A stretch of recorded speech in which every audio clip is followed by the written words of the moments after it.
Je m'appelle Léa Dubois. J'ai fêté mes 18 ans le 15 avril 2026. Et moins de 9 heures plus tard, ma mère a tenté de voler mon héritage tout en me souriant devant des viennoiseries fraîches. Le pire dans tout ça? Elle pensait que j'allais la remercier. Mais avant de vous emmener dans cette cuisine, je dois vous ramener 6 mois en arrière, au premier avertissement que mon grand-père m'a donné. C'est à ce moment-là que j'ai réalisé que les gens silencieux entendent tout. C'était en octobre, il faisait assez froid pour que les lampadaires s'allument avant le dîner. Les arbres devant notre maison semblaient fatigués et dénudés. Je rangeais ma chambre parce que ma mère détestait le désordre, même le plus infime. Sur l'étagère du haut de ma bibliothèque se trouvait la boîte en cèdre de Papy Henry. Il me l'avait donnée pour mon 17e anniversaire, le dernier cadeau qu'il m'ait remis en main propre. Je ne l'avais pas ouverte depuis des mois. Le bois sentait encore légèrement le cèdre et le vieux papier quand j'ai soulevé le couvercle. À l'intérieur se trouvait une feuille d'érable séchée, une vieille photo de papy et mamie souriant à côté de leur potager, et une enveloppe blanche scellée. Elle était lourde, importante. Sur le devant, avec l'écriture soignée de papy, étaient écrits ces mots, à n'ouvrir que si tu sens que quelque chose ne va pas avec ta mère avant tes 18 ans. Appelle maître David Morel. Immédiatement. J'ai fixé l'enveloppe si longtemps que mes yeux me brûlaient. Papy était mort depuis plus d'1 an, et pourtant, il savait déjà. En bas, j'entendais des bruits de papier sur la table de la cuisine, des froissements lents, des voix étouffées. La voix de ma mère était basse, celle de Marc encore plus. Je ne pouvais pas entendre les mots, mais quelque chose dans ma poitrine s'est serré. J'ai reglissé l'enveloppe dans la boîte et j'ai refermé le couvercle avec précaution. Puis je suis descendu comme si de rien n'était. C'était la première erreur de ma mère, elle pensait que le silence signifiait l'aveuglement. Ce n'était pas le cas. Le silence signifiait que je rassemblais des preuves. Mon père est mort quand j'avais 10 ans. Thomas Dubois. Il conduisait un vieux break Peugeot argenté. Par un matin brumeux de novembre 2018, un camion a franchi la ligne blanche sur une départementale. Un gendarme s'est présenté à notre porte, tenant son képi contre sa poitrine. Ma mère a crié une fois, puis elle est devenue pragmatique. Une semaine plus tard, elle regardait des modèles de rénovation de cuisine sur Internet. 2 ans plus tard, elle épousait Marc Lefebvre. Un entrepreneur avec un gros utilitaire. Bruyant, un rire gras et des opinions tranchées. Il a aussi ramené sa fille Chloé dans la maison. Chloé avait 2 ans de moins que moi et parlait assez pour nous deux. J'ai vite appris comment fonctionnait notre foyer. Pleurer agaçait ma mère. Si j'étais triste, elle disait que je faisais du mélodrame. Si je riais trop fort, elle disait que je cherchais l'attention. Si je m'enthousiasmais pour quoi que ce soit, elle trouvait un moyen de tout aplatir. Alors, quand j'ai eu 12 ans, j'ai arrêté de montrer mes émotions devant elle. Ce n'est pas que je ne ressentais rien, c'est que les sentiments étaient devenus des armes dans notre maison. Mamie Marguerite l'a remarqué la première. Elle s'asseyait à côté de moi sur le banc du jardin et disait doucement, « Tu n'as pas besoin d'être courageuse tout le temps ici. » Papy Henry l'avait remarqué. Aussi. Il n'insistait jamais, ne me coinçait jamais, n'exigeait pas de sourire. Il créait simplement de l'espace, le potager de tomates, les livres, les petits déjeuners tranquilles, un silence sécurisant. Ma mère pensait que j'étais obéissante, mais en réalité, j'étais observatrice. Et les gens observateurs se souviennent de tout. Le dîner chez nous suivait toujours la même routine. 18h30. Marc passait la porte du garage, enlevait ses chaussures de sécurité dans la buanderie, jetait ses clés sur le comptoir et se plaignait du boulot. Ma mère lui servait un verre de vin avant même qu'il ne le demande, et Chloé parlait sans s'arrêter. Un dimanche de mars, Chloé a annoncé qu'elle avait été acceptée dans une école de commerce privée très chère à Paris. Marc a presque crié de fierté, c'est ma fille ça. Ma mère a touché doucement le poignet de Chloé en disant, on trouvera une solution pour les frais de scolarité, ne t'inquiète pas. J'ai continué à couper mon poulet en silence, puis j'ai dit, j'ai été accepté à la Sorbonne hier. Toute la table s'est tue. Pas par choc, juste par désintérêt. Ma mère a souri poliment, c'est bien, ma puce. Marc a haussé les épaules, la fac, c'est une perte de temps de toute façon. Puis ma mère a ajouté la phrase que je commençais à entendre trop souvent, on discutera de ton avenir plus près de ton anniversaire. Plus près de ton anniversaire. Toujours cette phrase. Jamais de célébration, jamais de fête, toujours discuter. Comme une réunion, comme de la paperasse. Marc a levé son verre et a marmonné, l'argent de la famille reste dans la famille. Ma mère lui a immédiatement lancé un regard d'avertissement. Trop tard, je l'avais remarqué. Je remarquais toujours tout. Mamie Marguerite est morte quand j'avais 14 ans. D'un cancer du sein. La deuxième fois qu'elle s'est battue, elle a perdu. Elle m'a tenu la main sur son lit d'hôpital et a chuchoté, tu es une fille bien. Léa. Ne laisse personne réécrire cela. Je n'ai pleuré que sur le parking. Papy est resté assis à côté de moi en silence pendant que je m'effondrais sur le siège passager. Il ne m'a jamais dit de me calmer, ne m'a jamais traité de mélodramatique, il m'a juste laissé vivre mon deuil.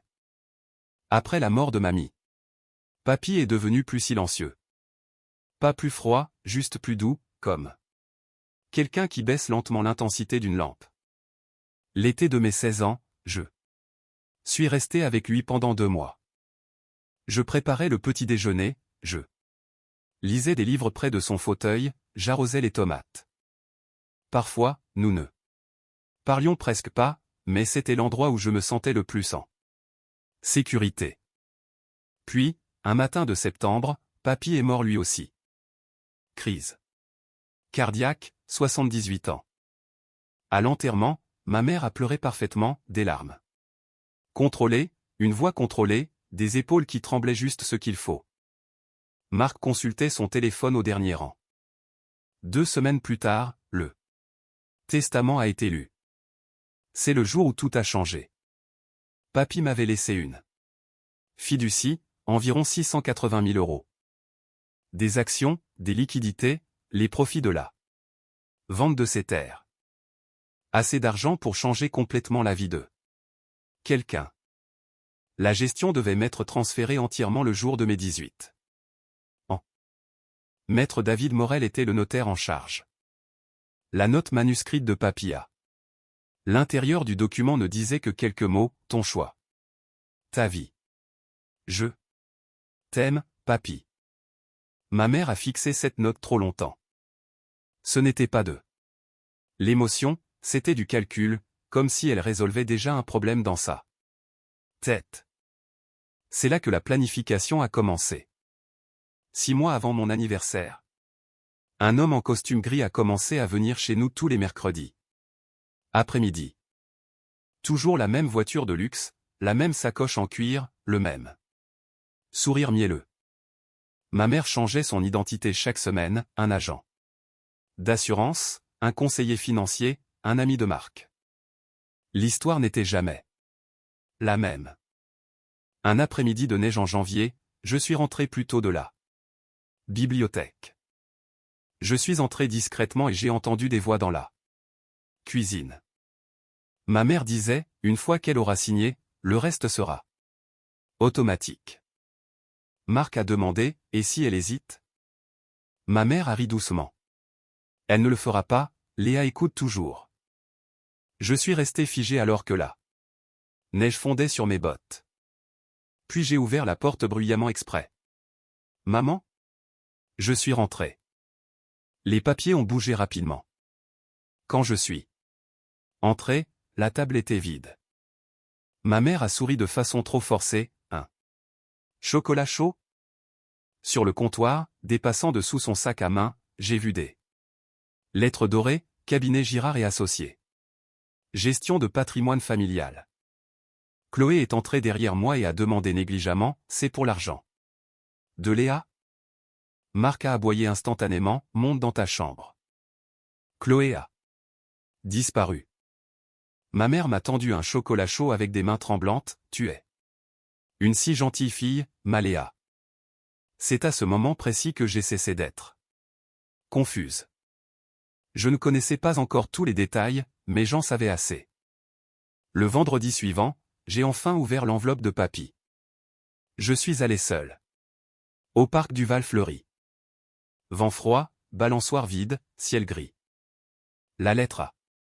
L'intérieur faisait une page. Ma petite puce, si tu lis ceci, c'est que quelque chose ne tourne pas rond avec ta mère. J'espérais avoir tort. Maître David Morel. Gère mes affaires depuis 30 ans. Il sait tout. Tu as le droit de te protéger. Tu as le droit de choisir. Je t'aime, papy. En bas se trouvait un numéro de téléphone. Ma main tremblait en le composant. Une secrétaire a répondu. D'abord, puis un homme d'un certain âge, à la voix calme, a pris la ligne. Léa, a-t-il dit doucement. J'attendais ton appel. Personne ne m'avait jamais dit ça auparavant, pas de cette façon, pas avec cette confiance. Il m'a demandé de venir à Lyon la semaine suivante. Dis à ta mère que c'est pour une aide aux bourses étudiantes, a-t-il précisé. Et Léa? Ne change rien à ton comportement à la maison. Pas ton visage, pas ta routine, pas un seul mot. J'ai accepté. Le bureau de Maître Morel se trouvait au-dessus d'une vieille boutique. En briques au centre-ville. Des livres partout, une lampe de banquier verte, des piles de dossiers. Il parlait lentement et clairement, comme s'il me respectait. Assez pour me dire la vérité. Il m'a tout expliqué, les fiducies, les bénéficiaires, le contrôle légal. Puis il m'a regardé attentivement et a dit. Ta mère travaille avec un avocat nommé Maître Girard. Il a ouvert un dossier. Et l'a fait glisser vers moi, accord d'unification financière de la famille. Dubois-Lefebvre. Mon nom barrait la première page. J'ai lu en silence, mon estomac se nouant à chaque ligne. Le document faisait de ma mère une co-gestionnaire. Il lui donnait le contrôle financier total sur mon héritage. Une partie de ma fiducie devait être transférée dans une société appelée Lefebvre Immobilier et Holdings. La ligne de signature était datée de 2 mois. Avant mes 18 ans, alors que j'étais encore mineur. J'ai levé les yeux lentement. Il voulait que je signe cela avant ma majorité. Maître Morel a acquiescé. Mes mains étaient engourdies. 4 mois de petits déjeuners souriants, de dîners de famille, de planification d'anniversaire, alors qu'il construisait discrètement une cage dorée autour de moi. J'ai chuchoté, ils allaient tout prendre. Maître Morel n'a pas adouci la vérité, oui. L'honnêteté faisait presque plus mal que la trahison. Puis il s'est penché légèrement, mettons. Grand-père avait prévu cette possibilité. Cette phrase a changé quelque chose. En moi. Pour la première fois, j'ai arrêté de me sentir impuissante. Maître Morel m'a expliqué mes options. Nous pouvions créer une fiducie totalement nouvelle, irrévocable, protégée, intouchable, gérée par un tiers professionnel. Aucun accès pour ma mère, aucun pour Marc, aucun pour personne à part moi. Une fois signé, dit-il, même la pression émotionnelle ne pourra rien y changer. J'ai pensé aux pleurs de ma mère, à la culpabilité, à la manipulation, à toutes les façons dont elle savait me faire sentir égoïste. Puis je l'ai regardé dans les yeux, faisons-le. Nous avons construit la fiducie pièce par pièce au cours des 2 mois suivants. Il m'expliquait chaque mot, chaque clause. Je l'ai nommé la fiducie Marguerite, en hommage à ma grand-mère. Maître Morel a souri. En entendant le nom et l'a noté soigneusement. Nous avons exclu définitivement ma mère, Marc et Chloé de tout contrôle légal. La fiducie couvrirait mes études, mon logement, mes frais médicaux et les urgences. Rien d'autre. Pas de prêts familiaux, pas d'aide temporaire, pas de chantage affectif déguisé en sacrifice. Un après-midi, ma tante Béatrice m'a appelé à l'improviste. C'était la sœur cadette de mon père, une femme à la voix vive et à l'esprit aiguisé. Elle a dit. Doucement, ton père a essayé de te protéger lui aussi. Je me suis assis sur la terrasse, serrant mon téléphone. Qu'est-ce que tu veux dire? 6 mois. Avant de mourir, il voulait créer un compte bloqué pour toi. Ta mère s'est battue contre lui jusqu'à ce qu'il cède. Mon cœur s'est serré douloureusement. Combien d'argent? Environ 450 000 € d'assurance vie. J'ai fermé les yeux. Mon père avait essayé, il avait vraiment essayé. Béatrice a soupiré. Léa, tu n'es pas la première personne que ta mère manipule. Tu es juste là. Première à avoir un grand-père qui a tout anticipé. Après cet appel, j'ai cessé de douter de moi. Le dimanche avant mon anniversaire, ma mère a préparé une blanquette de veau, son plat des grandes occasions. Pendant le dîner, j'ai demandé nonchalamment, c'est quoi la différence entre un compte bloqué et un compte familial? Ma mère s'est illuminée instantanément, oh, chérie, les comptes familiaux sont beaucoup plus simples. Les fiducies, c'est froid, les avocats mangent tout l'argent. Marc a ajouté, l'argent de la famille doit rester entre les mains de la famille. Puis il a accidentellement lâché le terme gestionnaire de fonds, une expression que je n'avais jamais utilisée devant lui. J'ai souri poliment et j'ai continué à manger alors qu'une alarme hurlait dans ma tête. Chloé a soudainement dit, maman dit que l'argent est censé nous aider tous de toute façon.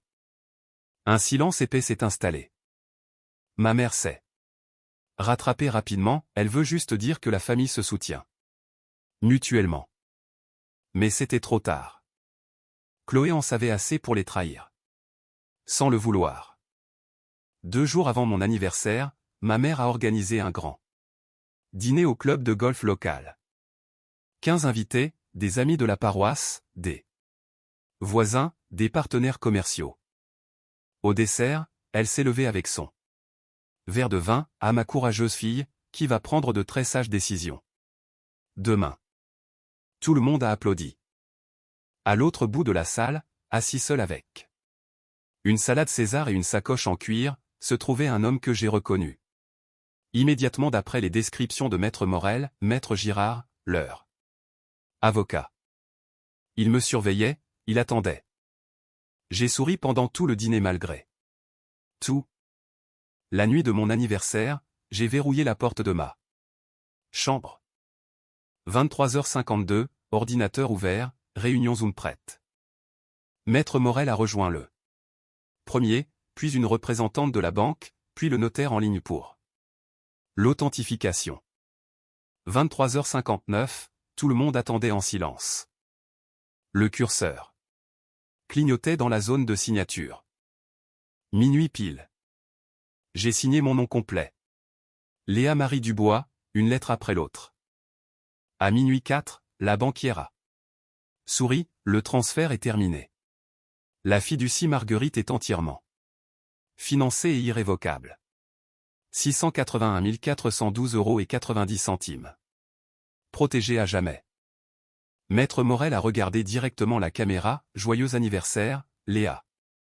Ton grand-père serait fier de toi. Après la fin de l'appel, je suis restée assise. En silence pendant un long moment. Puis, pour la première fois depuis des mois, j'ai dormi paisiblement. Le matin est arrivé trop vite.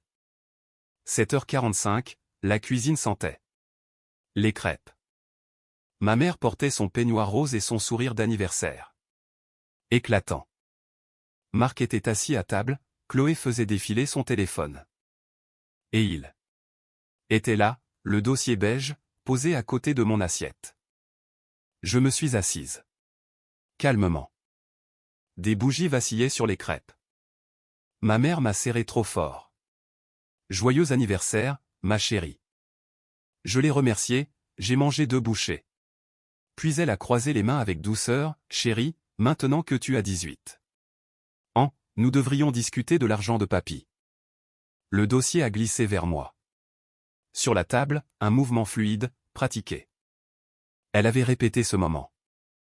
J'ai ouvert le dossier avec précaution, accord d'unification financière de la famille. Exactement les mêmes documents que Maître Morel m'avait montrés. Cogestion, procuration, transfert d'actifs, frais de scolarité de Chloé inclus. Chaque page puait la trahison. Ma mère souriait patiemment pendant que je lisais. Au début, elle semblait confiante, puis irritée, puis nerveuse. 5 minutes sont passées. Marc a fini par lâcher, tu n'as pas besoin de lire chaque ligne. J'ai levé les yeux calmement, j'aime comprendre ce que je signe. Il s'est agité sur sa chaise. J'ai tourné une autre page lentement. Maman, ai-je demandé doucement, qu'est-ce que c'est exactement que Lefebvre? Immobilier et holdings? Son sourire a vacillé, oh, juste une entreprise familiale, pour les impôts. Quand a-t-elle été créée? Je ne me souviens plus. Marc est intervenu rapidement, Léa, ça suffit. Signe, c'est tout. Je l'ai regardé attentivement, tu as parlé de ton gars et plutôt, ton avocat. Sa mâchoire s'est contractée. Ma mère a repris, chérie, tout ça c'est pour ta protection. J'ai continué à lire. Version 4.3, générée 4 mois plus tôt. 4 versions, 4 mois de planification. J'ai refermé le dossier. Soigneusement. Maman, ai-je dit calmement, ce document a été rédigé alors que j'étais encore mineur. Nous préparions ton avenir, a-t-elle répondu trop vite. J'ai incliné légèrement la tête en utilisant l'autorité parentale pour contrôler mon héritage.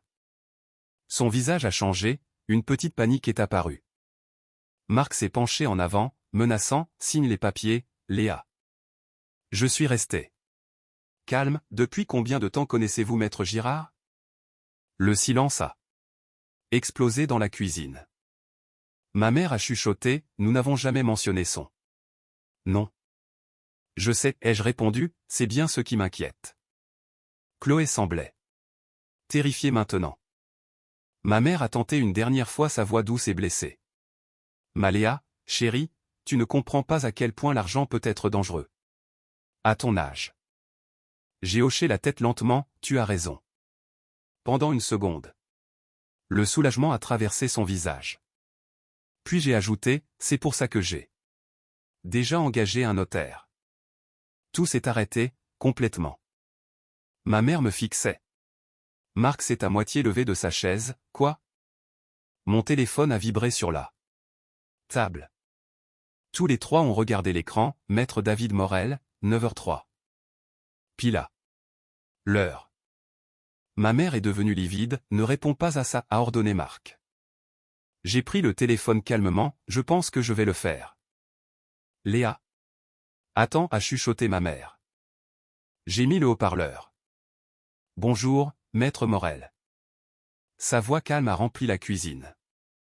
Joyeux anniversaire, Léa. J'espère que je n'interromps pas le petit déjeuner. Non, ai-je dit doucement, nous discutions d'argent. Le timing est parfait alors. Ma mère avait l'air physiquement malade.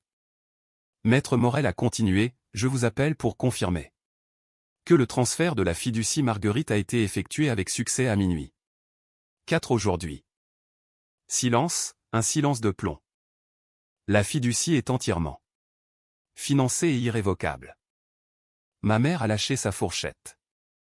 Marc a serré les poings. Chloé a chuchoté, quelle fiducie? Maître Morel a répondu gentiment. Une fiducie protégée établie uniquement pour le bénéfice de Léa. Marc a explosé, c'est quoi ce bordel? Maître Morel est resté imperturbable, je vous conseillerais de surveiller votre langage, monsieur Lefebvre. J'ai presque admiré la vitesse à laquelle Marc s'est rassis. Puis maître Morel a poursuivi. À compter de minuit, l'héritage ne peut plus légalement être transféré, réassigné ou contrôlé par une tierce partie. Ma mère me regardait comme si elle ne m'avait jamais vue, pas silencieuse, pas obéissante, mais dangereuse. Maître Morel a ensuite mentionné les documents de Girard, les plaintes à l'ordre des avocats, le conseil de discipline. Chaque phrase arrachait une couche de contrôle sur le visage de ma mère. Puis maître Morel m'a demandé, « Léa, peux-tu confirmer le document devant toi ?» J'ai regardé le dossier de 12 pages, oui. C'est bien celui-là. Chloé s'est couvert la bouche. Marc a marmonné, c'est un coup monté. Maître Morel a rétorqué, non, monsieur Lefebvre. Un coup monté nécessite une tromperie. Léa a simplement lu ce qu'on a placé devant elle. Cette phrase a frappé la pièce comme du verre brisé. J'ai regardé ma mère. Est-ce que tu savais ce qu'il y avait dans ces papiers? Les larmes ont immédiatement rempli ses yeux. Maman, oui ou non? Elle a craqué, oui. Chloé a laissé échapper un petit étouffement. Marc a frappé la table de sa main. Tu as fait tout ça dans notre dos? Je l'ai regardé droit dans les yeux. Non, Marc.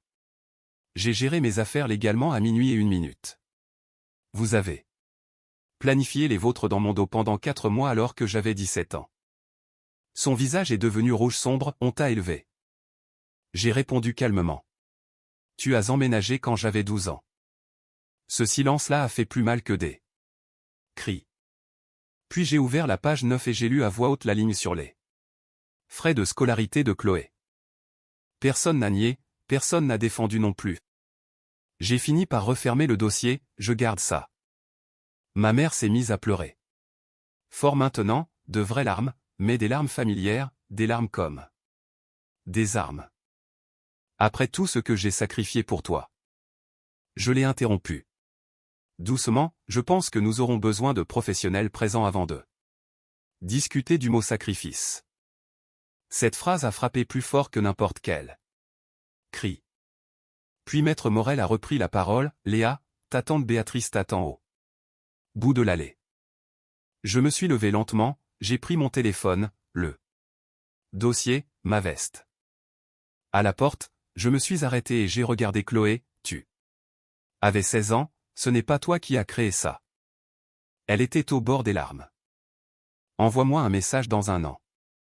Elle a hoché la tête en silence. Puis je suis sorti. L'air du matin semblait propre, honnête. Tante Béatrice attendait.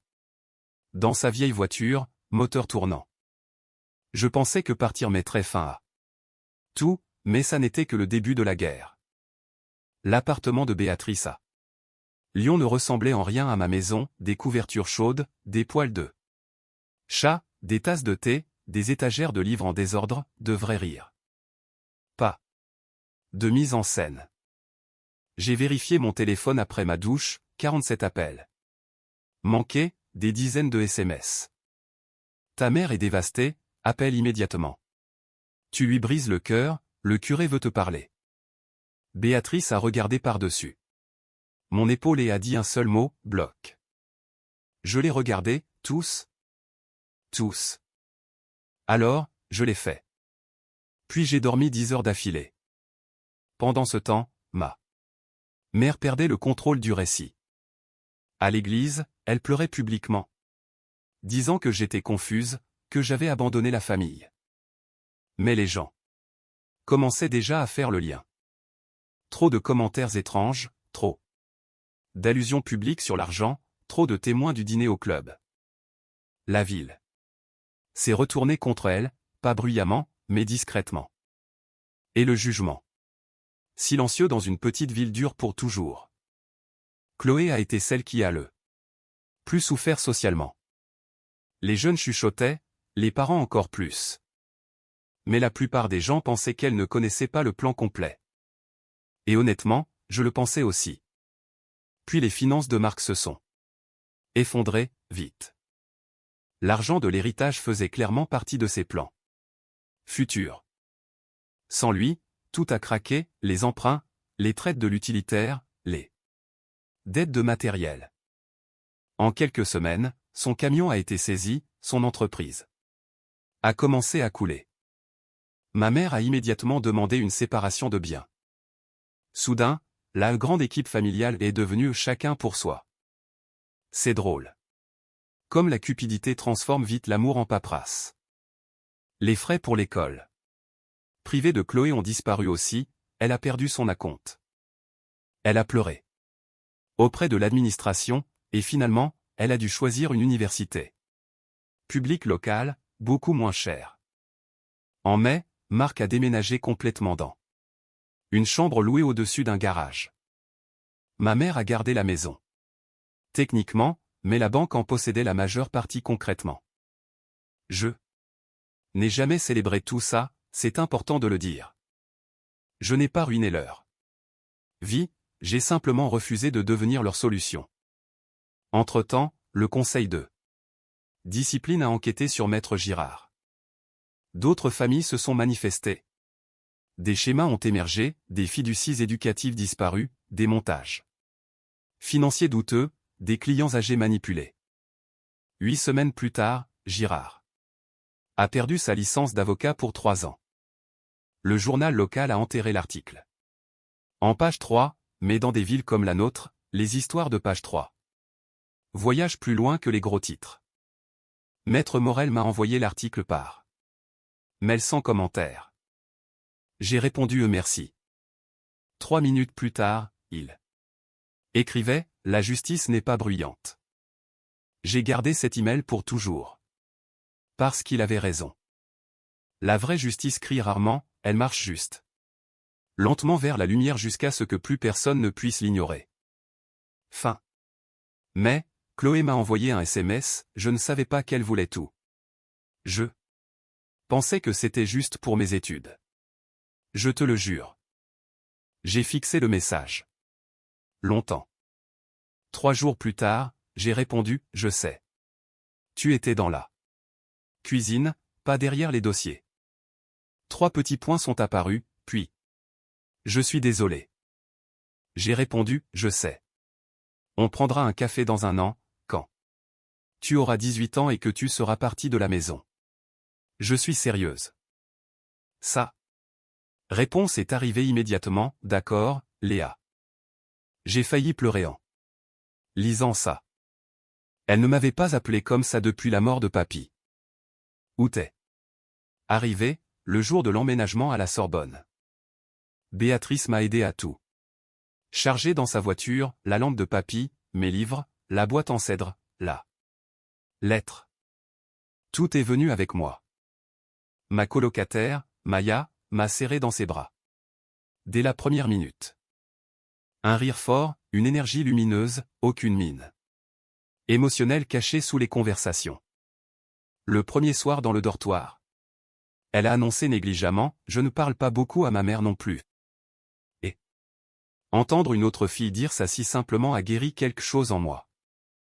L'université m'a changé lentement, pas de façon spectaculaire, mais tranquillement. J'ai appris que le silence pouvait être paisible au lieu d'être dangereux. J'ai appris que personne ne me punissait si je riais trop fort, que personne ne levait les yeux au ciel si je m'enthousiasmais. Personne ne transformait mes émotions en armes. Ma mère a envoyé 2 SMS pendant le premier semestre, est-ce que tu vas bien? Puis plus tard, tu me manques. Je n'ai répondu à aucun des deux. Pas parce que je la détestais, mais parce que j'avais enfin compris une chose importante, l'accès à ma personne n'était plus automatique. Cette réalisation était plus importante que l'argent. Chaque dimanche, Béatrice m'appelait. Un soir, elle a demandé doucement, comment va ton cœur? J'ai regardé ma chambre d'étudiante alors que la neige touchait la fenêtre. Maya fredonnait sous la douche à côté. Aucune tension, aucune peur.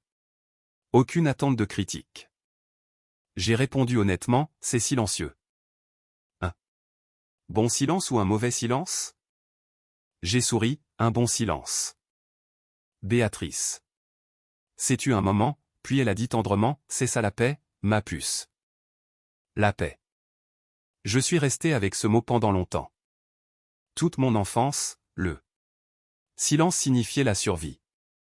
Maintenant, le silence signifie la sécurité. 7. Différence a tout changé. Exactement un an après avoir signé les papiers. J'étais assise seule à la bibliothèque. La neige tombait doucement dehors. J'ai vérifié le relevé de la fiducie en ligne. Le compte avait fructifié. Frais de scolarité payée, logement payé, livres payés. Sécurité. Liberté. En bas de la page figuraient les noms de mes grands-parents, Henri et Marguerite Dubois. Fondateurs. J'ai touché l'écran du bout des doigts, puis j'ai refermé l'ordinateur. Dehors, les flocons dansaient sous les lampadaires du campus. Mon téléphone a vibré, un SMS de Chloé, une photo de sa chambre d'étudiante à Lyon. Café en mai? J'ai souri doucement, puis j'ai tapé « Oui. Je prendrai la voiture ». J'ai glissé mon téléphone dans ma poche et je suis sorti dans l'air froid de la nuit. Pour la première fois de ma vie, l'avenir m'appartenait. Pas à ma mère, pas à Marc. À moi. Papy avait raison depuis le début, ton choix. Ta vie. Et enfin, j'ai compris exactement ce qu'il voulait dire.